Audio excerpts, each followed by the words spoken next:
어느 한 날 감람산에 따로 기도하러 올라가셨습니다.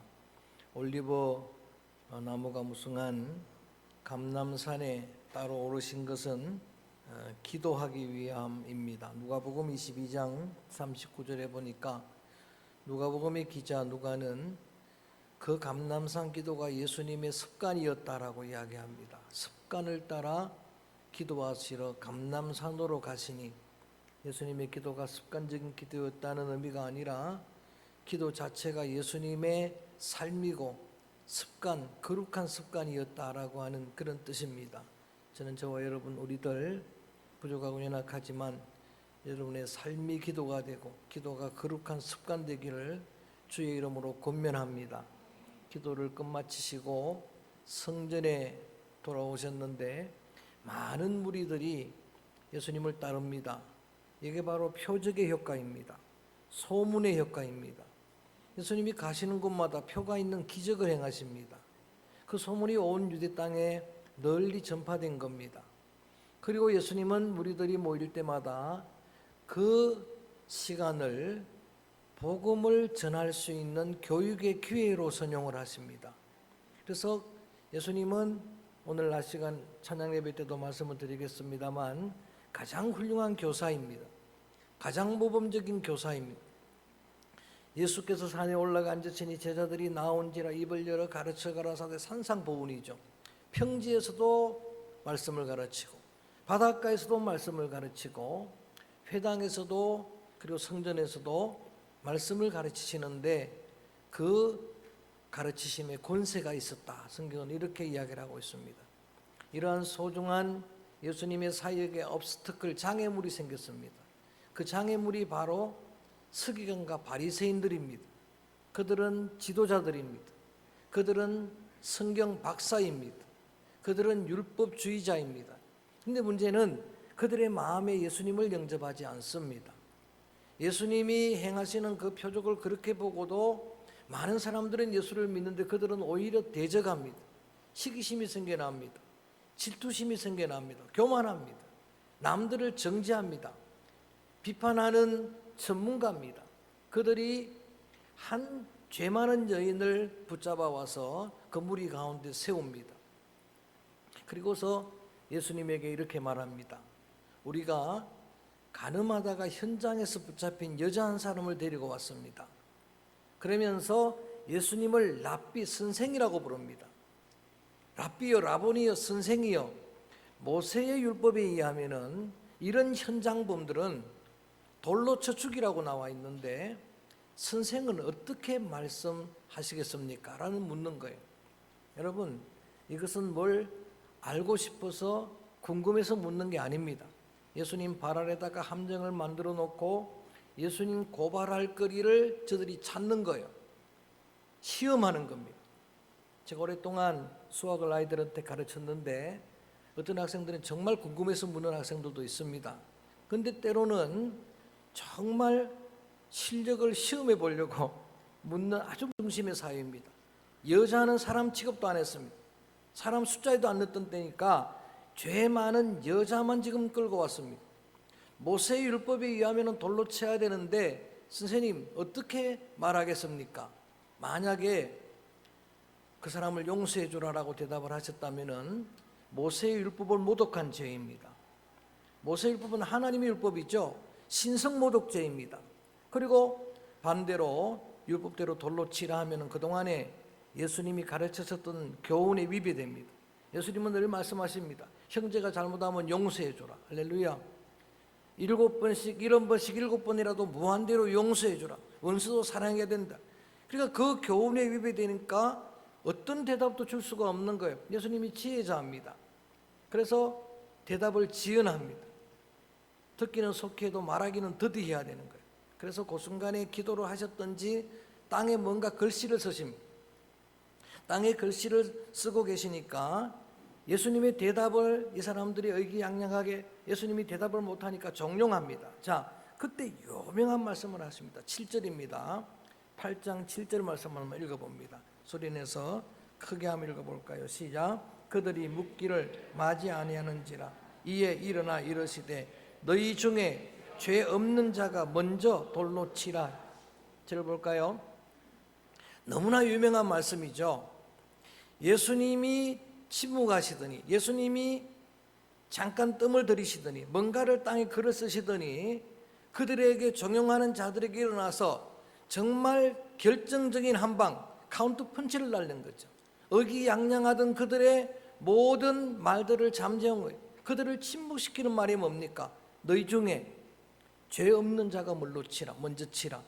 솔로몬의 어떤 재판 그 판결보다도 명확한 예수님의 말씀이었습니다. 왜냐하면 성경에 우리는 모두가 죄인이라고 나와 있습니다. 의인은 없나니 몇 사람도 없어요? 하나도 없느니라. 다 치우쳐 죄인이라. 그러니까 예수님의 이 말씀 앞에 그 여인을 향해서 돌을 들 자가 아무도 없는 거예요. 특별히 정욕적인 문제에 있어서는 누가 누구도 정죄할 수가 없습니다. 왜냐하면 예수님은 육신의 정욕만을, 그런 음행만을 다루시는 분이 아닙니다.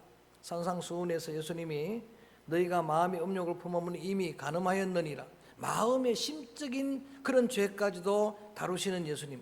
야고보 사도는 말합니다. 간음하는 자들이여, 세상과 착한 것이 하나님과 원수된 것을 깨닫지 못하느냐. 세상 작게 사는 게 영적 간음이라고 이야기해요. 그러니까 그 앞에서 어느 누구도 돌을 들 수가 없는 거예요. 그 말씀을, 결정적인 말씀을 하시고 계속 땅에 뭔가를 쓰시고 계시는 거예요. 제 친구 중에 여러분들도 잘 아시는 성경 통박사 조병호 목사님이 계십니다. 그가 대학 시절에 처음으로 쓴 책 이름이, 제목이 땅에 쓰신 글씨예요. 땅에 쓰신 글씨란 책을 제일 먼저 써서 친구들한테 나누어 줬는데, 제가 궁금해서 왜 제목을 이렇게 붙였느냐. 그 내용은 한시선교라는 선교회를 만들어 가지고 한시적으로 방학 때만 지리산 무교회 지역에 복음을 전하고 교회를 세우는 그 간증 이야기거든요. 그러니까 그 친구가 이런 대답을 하는 거예요. 내가 성경을 읽어 나가는데 가장 궁금한 게 예수님이 뭘 쓰셨을까. 거기에 땅에 뭔 글씨를 쓰셨는데 무슨 글씨를 쓰셨을까, 이게 궁금하다는 거예요. 천국 가면 제일 먼저 물어볼 게, 그래서 책 제목도 땅에 쓰신 글씨. 지금 그가 경영하고 운영하는 출판사 이름도 땅에 쓰신 글씨입니다. 많은 책들을 출판하는데 제가 충고를 해주었어요. 굳이 예수님이 말씀하시지 않는 것을 알아내려고 하면 그건 죄다. 그럴 필요가 있느냐. 주님이 안 알려주신 것을 그렇게 말해놓고 돌아왔는데 나도 너무 궁금한 거예요. 예수님이 도대체 뭘 쓰셨을까? 예레미야 17장 13절에 보니까 예레미야 시대, 유다 말기죠. 암흑의 시대에 생수의 근원인 여호와를 버린 자들, 여호와를 떠난 자들을 흙에 기록하리라는 말씀이 있어요. 그래서 추측을 해본 거예요. 아무도 모르지만 궁금하니까. 그래서 예수님께서 생수 그릇 버린 바리새인들, 서기관들, 그들의 이름을 쓰신 게 아닌가, 아니면 그들의 제목을 쓴 게 아닌가. 바리새인 너의 죄는 뭐. 그 말씀을 듣던 사람들이 오늘 성경을 보면 다 나와 있는 내용입니다. 어른부터 젊은이까지, 늙은이부터 젊은이까지 양심의 가책에 대해 다 떠나갔다 그랬어요. 죄가 더 많은, 나이 많은 어른서부터 젊은이 아이들까지 다 떠나가고 난 다음에 그 죄 많은 여인과 예수님만 그 자리에 남았습니다. 그래서 예수님이 질문을 합니다. 너를 정죄하는 자들이 어디 있느냐 하니까 없나이다. 다 가버렸습니다. 그럴 때에 7절 말씀만큼이나 유명한 말씀, 우리 한번 11절 말씀 읽어봅니다. 정말 유명한 말씀을 예수님이 하십니다. 11절 소리내서 읽어볼까? 시작. 대답하되 주여 없나이다. 예수께서 이르시되 나도 너를 정죄하지 아니하노니 가서 다시는 죄를 범하지 말라 하시니라. 아멘. 나도 너를 정죄하지 아니한다. 유일하게 죄 없으신 예수님, 흠도 점도 없으신, 정죄할 수 있는 그분이 용서를 선언하신 거예요. 내가 너를 용서하노라. 할렐루야. 나도 너를 정죄하지 아니하노라. 대신에 가서 다시는 죄를 범하지 말라. 오해하면 안 됩니다. 예수님이 죄인을 용서하신 것이지, 죄인을 용납하신 것이지 죄를 용납한 게 아닙니다. 죄인을 사랑하신 것이지 죄는 경멸합니다. 죄는 미워하시는 그런 분입니다. 자, 그렇게 말씀하시고 난 다음에 그 유명한 오늘의 제목입니다. 예수님의 에고 에이미 하, I am the, 나는 하나밖에 없는 무엇이다, 7가지 혹은 8가지, 그 중에 유명한 말씀 한 절 딱 본문 읽었죠. 12절 말씀 한번 크게 읽어봅니다. 예수님이 이 여인 앞에서 하는 주님의 선언입니다. 시작. 예수께서 또 말씀하여 이르시되 나는 세상의 빛이니 나를 따르는 자는 어둠에 다니지 아니하고 생명의 빛을 얻으리라. 아멘. 우리 크게 할까요? 나는 세상의 빛이라.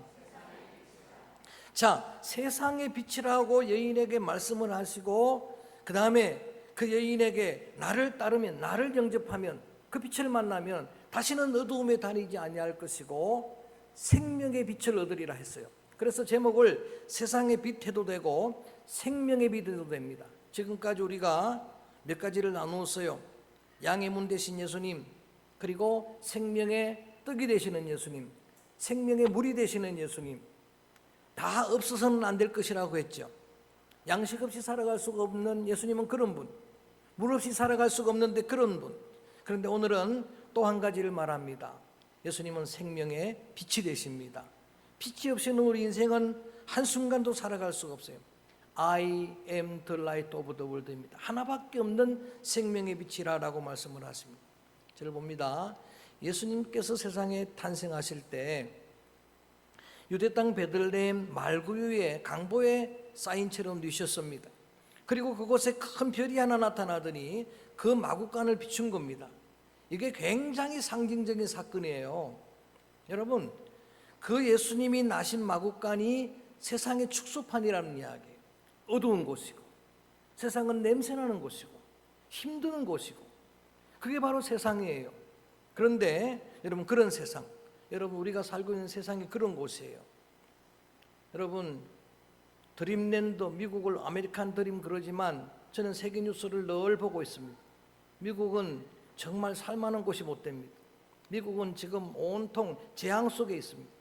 토네이도가, 그리고 허리케인이 몰아붙이고 불이 안 꺼지고 지금 40도 넘는 고온에서 얼마나 많은 사람이 희생을 당하는지 모릅니다. 그리고 이 대통령 선거를 앞두고 온통 그냥 전쟁입니다. 전쟁 속에 있는데 여러분 조금 전에 뉴스를 보시고 오신지 모르지만 기세등등하던 트럼프가 유세하는 현장에 총기 사건이 일어났습니다.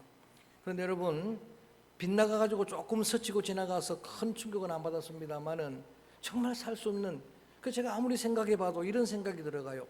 우리가 살고 있는 이곳이 제일 좋은 곳입니다. 할렐루야. 새벽에 차를 운행하다 보면은 우리 권사님들 그런 이야기를 하는 거예요. 저한테 깨우쳐서 감사하라고 하는 말인 것 같은데, 목사님, 서창이 제일 좋은 곳입니다. 할렐루야. 이 땅이 제일, 어떻든 그래서 제가 그렇게 생각하는 거예요. 지금 내가 살고 있는 데가 제일 좋은 곳이다. 내가 간 학교가 제일 좋은 학교다. 할렐루야. 그렇게 생각을 하는 거예요. 여러분, 세상은 마구간 같은 곳이에요. 거기에 살고 있는 양이나 염소가 우리 인간을 상징하는 거예요. 그런 인간에게 말구에 누신 예수님이 생명의 떡이 되신다는 이야기거든요. 거기에 별빛이 비친 그 빛이 오늘 이 증거를 하고 있는 거예요. 따라합니다. 예수님은 세상의 빛이십니다. 할렐루야. 생명의 빛이라고 선포하시는 이 선언이 그동안에 말씀하셨던 그 소중한 예수님의 자기 선언, 그 말씀처럼 오늘 우리에게 큰 은혜가 되기를 주의 이름으로 축원합니다. 예수님이 이렇게 탄생하실 때 빛이라고 하는 사실을 상징적으로 말씀해 주셨지만은 누가복음 2장에 보니까 시몬이라고 하는 노 선지자가 어린 예수님을 품에 안고 이렇게 말하는 거예요. 이는 이방인의 빛이라. 할렐루야. 예수님이 오셨는데 그분을 빛이라라고 선언을 하는 거예요. 자, 사도 요한의 신학이 하나가 있습니다. 그게 바로 예수님은 빛이라라는 선언이거든요. 그래서 요한복음 특수복음이라고 이야기하는데 보면은 계속 예수님을 빛이라고 선포하는 거예요. 요한 6장 4절에 그 안에 생명이 있는데 그 생명은 따라합니다. 사람들의 뭐라? 빛이라라는 이야기예요. 그러니까 이미 예수님이 오셨는데 그분은 빛으로 오셨어요.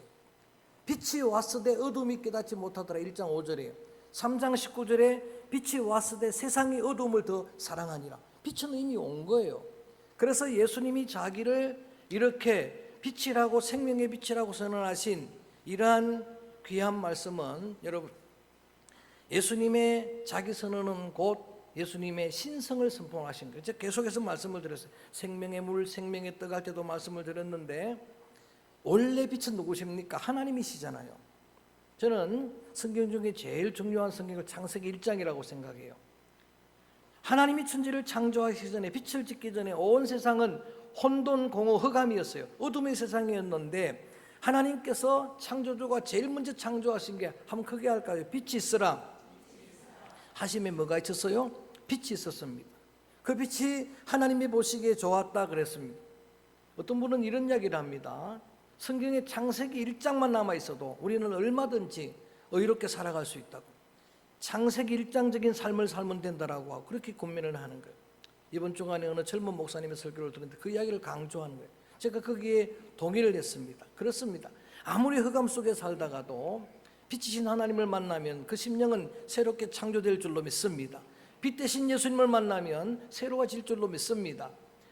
원래 빛의 근원은 하나님이심을 보여주는 거예요. 흑암, 혼돈, 공허의 세상에 코스모스, 아름다운 우주로 새롭게 창조가 되는 거거든요. 창세기 1장의 삶이 아니겠습니까?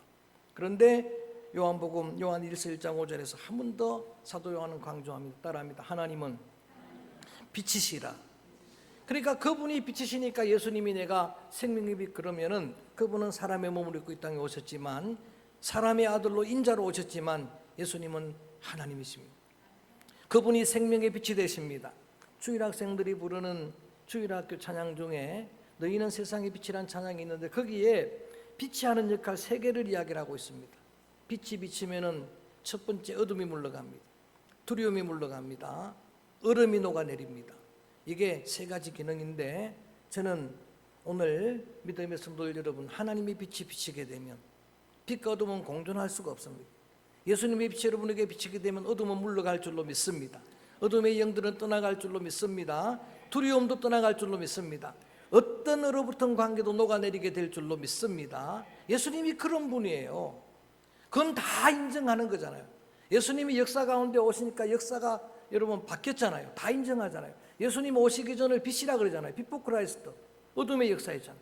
예수님이 오시고 나서부터 AD 에노 도미니 주후, 주님 강생 후 주님이 역사의 기준이 되는 것처럼 개인에게도 마찬가지예요.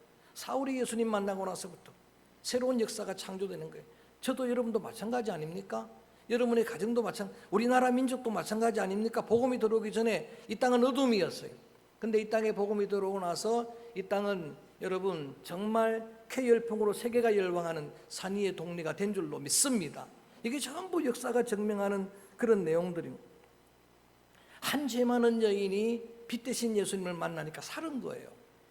꼼짝없이 죽게 된, 요즘 아이들 하는 말로 빼박 아닙니까? 죽게 된 그 상황에서 예수님 만나고 살았잖아요. 생명을 얻었잖아요. 그리고 예수님 말씀하시잖아요. 나를 따르면 다시는 어둠에 다니지 말라. 예수님께서 산상수훈을 말씀하실 때 마태복음 5장 산상보훈이죠. 그 말씀 가운데 성도들에게 준 사명은 오늘도 기도자가 기도한 대로 이렇게 나옵니다. 따라할까요? 너희는 세상의 빛이라. 아니 예수님이 세상의 빛이라 그러더니 왜 또 우리 보고 세상의 빛이라 그럽니까? 근데 원래 좀 단어가 다릅니다. 원래 예수님 말씀할 때는 에고 에이미 하예요. 에고 에이미 하포스, I am the light of the world. 하나밖에 없는 태양빛 같은 분이 예수님이라면 우리는 태양빛은 아니잖아요. 생명의 빛은 아니잖아요. 그런데 You are a light of the world. 너희는 많은 빛들 가운데 하나라. 그러면서 어떤 비유를 하느냐? 우리는 세상을, 우주를 비출 수 있는 그런 존재가 못 됩니다. 그렇지만 등불 비유를 하는 거예요. 사람이 등불을 켜서 말 아래 두지 아니한다. 말이 뭔지 아시죠? 한 말, 두 말, 한 대, 두 박, 두 대 뭡니까? 상음 도구죠. 빛의 사명은 그 어떤 것도 방해할 수가 없다는 이야기죠. 사람이 등불을 켜 침상 아래 두지 않는다. 침상은 베드, 침대, 욕망의 여러분 정욕의 그러한 어떤 도구 아닙니까? 쾌락의 도구 아닙니까? 그것도 막을 수 없는 게 빛인데, 그럴 때에 너희는 등불이라는 이야기를 해요. 등불을 켜서 등잔 위에 올려놓는다. 예전에 여러분 등불 켜보셨잖아요.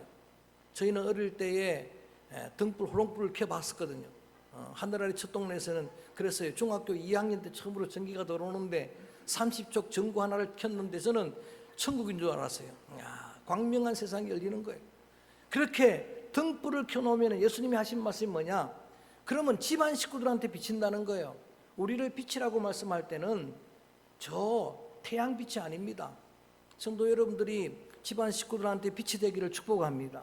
집안 식구들한테 비치고 일가 친척한테 빛을 비추고 여러분 직원들한테 동료들한테 성도들한테 빛을 비추게 되면은 저희로 너희 착한 행실을 보고 저들이 하나님께 영광을 돌리게 될 것이다. 빛은 그런 거예요.